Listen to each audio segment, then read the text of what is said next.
Hello, David here, and the project for today is showing off this Panasonic ZS1 digital camera. This is a 10 megapixel camera with a 1/2 inch CCD sensor. It's got a 25 to 300 millimeter zoom lens, f3.3 to f4.9. It's got a 2.7 inch fixed screen, and it takes 640 by 480 video. This came out in 2009, so this is an older camera. It may not even be available anymore, but I decided to take it out because it was given to me by my cousin when they were downsizing, and it didn't have a memory chip and it didn't have a battery. So I want to get it ready for my grandson Fred, who I'm going to teach photography to. I think, being an out-of-date camera, this will be a perfect camera for a child to learn photography. Fred is only 6 years old, but he's pretty smart, so I think he'll be able to take good care of the camera without breaking it or damaging it, and I think he can learn some great photographic fundamentals. The camera weighs about a ½ pound, and its size is about 4 inches by 2.3 inches by 1.3 inches. It weighs about 188 grams. Okay, the camera uses a proprietary battery, and it uses a standard SD card. This is the full-size SD card, and the battery is, I picked up a non-Panasonic battery. I don't know how long it's going to last. This is a Castar DMW BCG10. And I also picked up a charger, non-Panasonic. This is a Castar battery charger for the BCG10 battery. They're not a sponsor. So that's what the charger looks like. It's got a wall plug. That's what the battery looks like. Let's install the battery. See if we get some power going. You know what? Maybe I ought to look at the directions before I do anything. I don't have a cord to go from the battery to the computer. I have this type of cord. These 3 plug connections are for connecting directly to a monitor, so I don't think that's going to be of any help. But I've got these directions, I'm going to read them over. Okay, turn the power on with this button. I know. This is the shutter button. If you push the shutter button halfway, the lens will focus. Push it the rest of the way to take a picture. And it happens to be on video, so that just took a video. To stop the video, push the shutter again. The switch up here, push it up for stills and video, push it down to view captured pictures and video for playback. Desired recording mode is right here. There's IA for intelligent auto mode. Takes pictures with automatic settings. There's this red camera. Takes pictures with customized settings. There's MS, which takes my scene mode. Takes pictures in frequently used scenes. There's an SCN mode. Takes pictures according to a scene. And then there's a clipboard memo. Oh no, this is video. Clipboard is right here. That takes pictures as memos. Let's go back to the scene. With the scene mode, it has all these different scenes that you could take pictures. Soft skin, portrait, transform, self-portrait, scenery, panorama. Go back and look at this my scene mode. My scene mode has no description on the display. The self-timer in the intelligent auto mode works by pressing this button, and you have a choice of off or 10 seconds.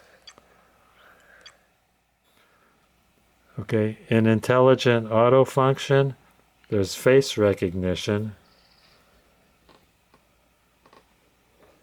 and it will focus on a face. Push halfway down, that forces the lens to focus on the face, but you could see how it follows that face around. Yeah, see, keep moving. Good job. Okay, in normal picture mode, here's the flash settings. You have auto red eye, force flash on, slow sync red eye, or forced flash off. In intelligent mode, you just have auto or forced flash off. So with auto, the flash will turn on by itself if the room is dark. In normal camera mode, when you press the shutter halfway, the display will show you the aperture and shutter speed. In this case, it's f4 at 1/160th of a second. Here's exposure. On normal camera setting, that top button, you can adjust exposure if you want to bring in more backlight. I'm going to bring this back to 0 because it was set on -2. Here it is at +2.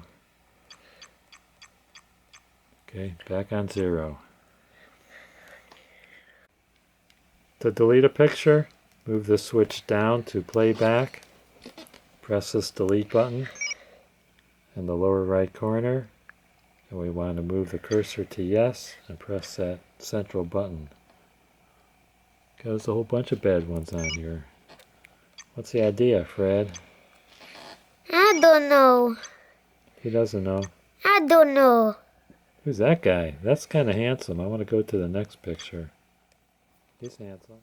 Okay, when you want to do the self countdown, so you need to make sure that you're on the normal selfie mode, Normal picture or or in the intelligent auto mode, and that's for self-timer. And also, you need to make sure that you're not in playback. See, I'm over here on playback. I'm going to go over here to where you could take all the pictures. Okay, the self-timer mode is right over here. You have over here, if you want, you can go just 10. I'm gonna go to 10. 10 second, right? Yeah. And should the camera be on a tripod? Yep. Yes, it should be on a tripod. This camera has an auto bracket feature where you could take 3 pictures in rapid succession. One will be a regular exposure, one will be overexposed, and one will be underexposed. You have to be on the MS function, which is my scene. And then you push this top button twice. That'll take you to your exposure. And there it's 1/3 plus exposed, 1/3 underexposed, 2/3 underexposed, 2/3 overexposed, and one function overexposed, one function underexposed, and a normal exposure. Let's try it. Where's my subject? Fred? Coming! Okay, here we go, Fred.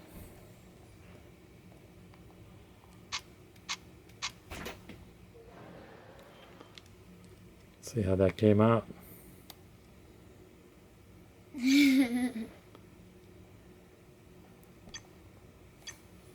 See how dark that is.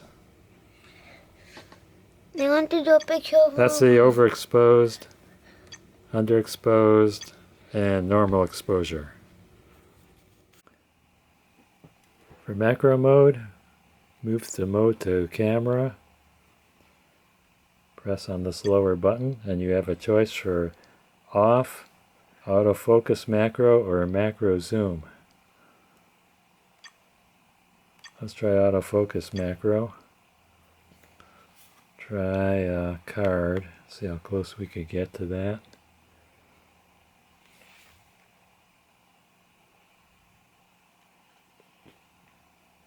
That's pretty close.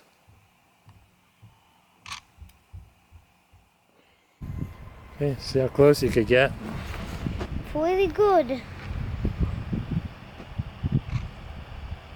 See if you could get even closer. If it's blurry, you're too close. I don't know if this is going to show up on my viewfinder. Oh, this looks good. Look, these look good. See again. This. Oh, okay.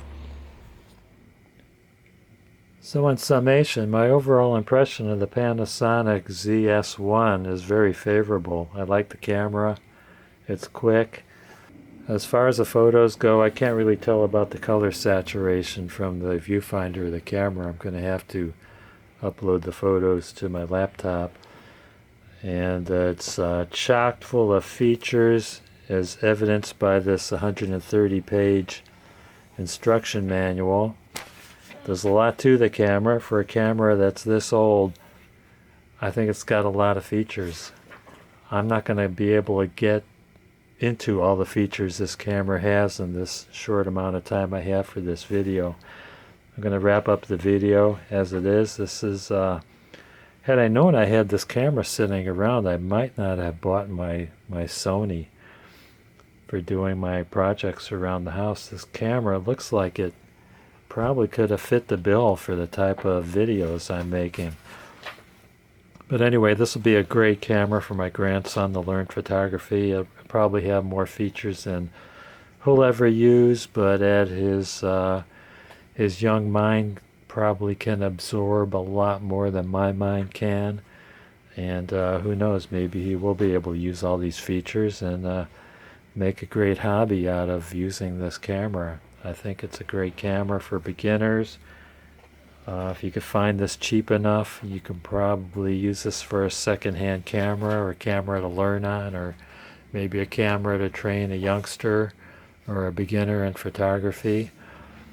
And that's my take on it. I'm going to give this a recommendation. You could probably find these on the second-hand market at a reasonable price.